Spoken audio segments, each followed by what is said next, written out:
Hey friends, Kevin here, and I'm going to do something no one else has done, which is I'm going to explain this for the common person who's not an electrician to figure out the differences in these Jackery portable power station explorers, because they make 5 different ones. This question comes up almost every day in different van life forums online. What do I need? Can I run this device off of this particular Jackery? And usually what they have is wrong, and what half the information people are coming back with is wrong. So I'm going to explain this in a way that you'll know exactly what you can run off each one of these, and I'll make it make sense to you. So let's get to it. Now you're going to see 5 different model numbers on these Jackery portable power station explorers that you're going to use in van life, whether it's in minivan or a cargo van, and they are a great choice for the person who doesn't want to get into solar panels and the external batteries that solar panels require and all of that stuff. Some people say they're overpriced. The fact is they hold up, they tend to do very well. Yes, you could build your own solar system for a little bit less, but if you're willing to pay for the convenience, there's nothing wrong with that. And in the minivan, I have a small battery pack to power what I need. I don't have solar on the minivan like I do the big van you see in videos. But let's get into the differences between this Jackery 160 and 240 and 300 and 500 and 1000, because the price of these devices can go anywhere from $150 to almost $1,000. We want to make sure that you get the right one for what you need. So here's what you need to know. If you're not an electrical expert, you can throw all these numbers out the window, this milliamp hours and amp hours and all of this stuff. It has its purpose, don't get me wrong. But common sense will tell you, as you go up the chain with more expensive devices that are bigger in physical size, they're going to have more overall power. That's not the number you need to be concerned with. On any appliance that you have, anything that plugs into a 110 wall socket, you're going to find a label on it, and it's going to mention something about amps, or it's going to mention something about watts. And the easiest way to think about this, and I know somebody's going to come and correct me, but again, we're trying to do this simple, so I'm not interested in being exact. I'm interested in 99% that will make sense. Basically, 1 amp equals 100 watts. So if you see a device that says it pulls 2.5 amps on the little sticker, that means it's going to pull about 250 watts. You multiply the amps times 100 to get the watts.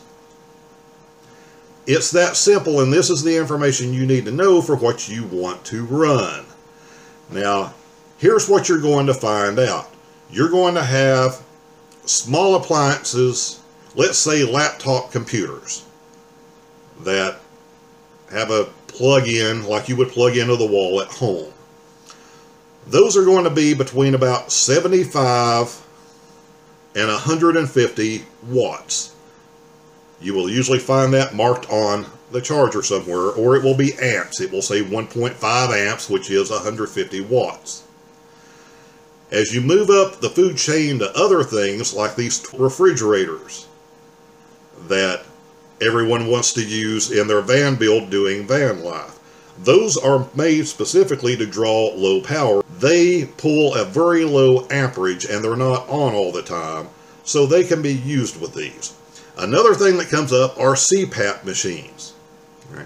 Your CPAP machine, it's going to tell you again on the label. So are you looking at 2 amps, which is 200 watts? Are you looking at 4 amps, which is 400 watts? That's the number you need to get. Then you move up the food chain further. You can get into something like a window air conditioner. Now, a small one may pull 7 or 8 amps, which multiplied by 100 is going to be 700 or 800 watts. Then you're going to have things like a coffee maker. And again, you'll have to look on the label, because these things could potentially go up to about 12 amps, which would be 1200 watts. So now that you understand the basics, I'm going to make these 5 different Jackery portable power station explorers. I have to look at the name of this. How you can tell them apart. Your less expensive one is going to be called a Jackery 160. It is only going to be able to pull 100 watts. And you're going to see, this last thing is going to get complicated. You're going to see the number of watts it can pull, and then it's going to double it and give you this peak. The first number it gives you is the number that matters. That's the number you're going to match to the device you're trying to use. Forget the one that says peak. When some devices kick on, they're going to have a really large power draw, like say that window air conditioner that you may have in your home. When that thing first kicks on, even though it's 700 watts, it may pull 1,000 or 1,100 watts for a few seconds, and then it'll tone down to what it's supposed to be. So forget these maximum ratings. You want the constant rating, not this maximum peak, the constant. So if you have a Jackery 160, you can pull 100 watts, or a device that's basically 1 amp. If you have a Jackery 240, you can pull 200 watts, or a device that's 2 amps. A Jackery 300 is going to pull 300 watts, or 3 amps. So what you'll see with these 3 smaller ones is, you may have a laptop computer that pulls 75 watts. This device is going to be able to charge that. You may have a larger computer, bigger screen, better processor. It may pull 150. So if it's pulling 150 watts, you can't run this off this basic little Jackery that only wants to put out 100. You're going to need to move up the food chain. Again, for those of you dealing with CPAP machines, it's going to depend on that rating. That amp rating you're going to find on the sticker of your machine to find out whether that 200 watts or 300 watts is going to be enough for you. So we know these 3 smaller Jackery power stations, they can power a lot of things like that. I use my little battery pack. Basically, the only thing I use it for, I may charge a phone or something occasionally, but sticking with these electrical devices, I use it to run a fan. And mine is about the equivalent of a Jackery 240, and it will run a little fan for me all night long in the summer, which is all I'm basically asking it to do. You have to be realistic in your expectation. If I was trying to run a small refrigerator like one of the Alpacools or one of the Domestics, then at a minimum I would be going with a Jackery 300. And that should be enough to power it through the night, as long as you have the ability to recharge it the next day, and we'll talk about the 2 ways to do that in a moment. On to the bigger Jackery devices. You have the Jackery 500, which again is 500 watts constant, and the monster Jackery 1000, which is 1000 watts constant. This is what's going to let you power larger devices or power smaller devices for much longer periods of time. So if you now have that refrigerator on a Jackery 500, you're probably going to be able to get a couple of days use out of it because it's pulling much lower power and you're dealing with a bigger battery pack. That 500 watts is going to put you up to being able to use some other devices in your vehicle. So you could conceivably use something like a blender or a food processor that's probably going to pull 3 or 4 amps. Again, multiply that by 100, so that's 300 or 400 watts. That's going to be right where it should be to use with a Jackery 500. And then your big boy, the Jackery 1000, the monster battery pack, it's going to power pretty much anything realistically you're going to throw at it. It will even power for a few minutes some small electric power tools like drills and saws. Because again, those tools are probably going to be 7 or 8 amps. You know how to do the math now. 7 or 8 amps, 700 or 800 watts. So it's going to run off of that Jackery 1000. We're not done because we're going to talk about the ways to recharge this.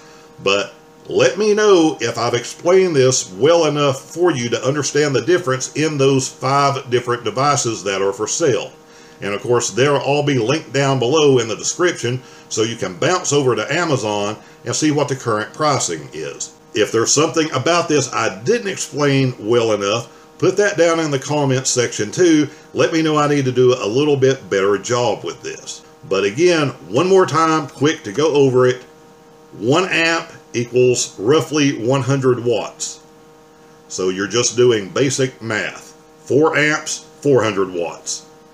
9 amps, 900 watts.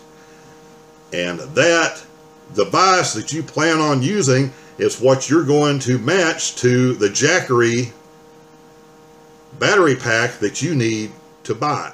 That brings us up to the 3 ways to charge one of these real quick. That you're going to charge your Jackery Portable Power Station Explorer for use in your minivan or camper van or whatever you're using for van life.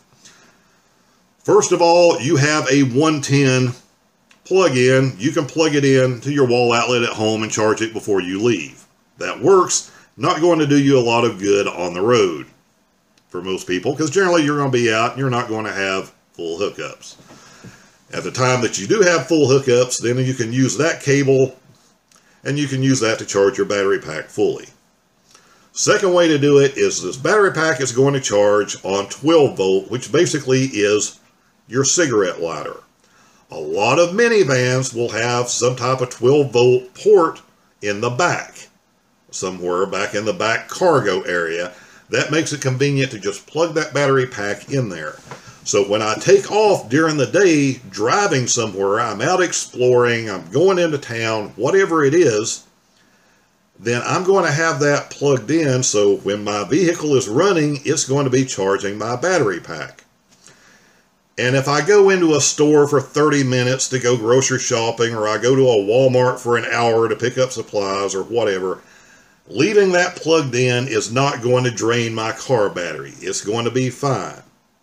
So all the running around I do, generally for me, is going to be enough to charge that battery pack back up to its full level. Again, this depends on the type of camping that you plan on doing. For me, I'm out almost every day. If you're the type of person that is going out and you plan on sitting for 5 days in the same spot and not moving, then that's not going to work for you. And in that case, you are going to need the solar panel to plug into it. But the point I'm trying to get at is not everybody needs a solar panel. And my recommendation would be this. I would, once I matched up what I planned on using and I bought the right Jackery power pack, I would take it and I would try it for a while. And I would use it on a trip or two, maybe an overnight trip, a couple of weekend trips. Let it charge like I'm talking about as you're out driving around and see how it does.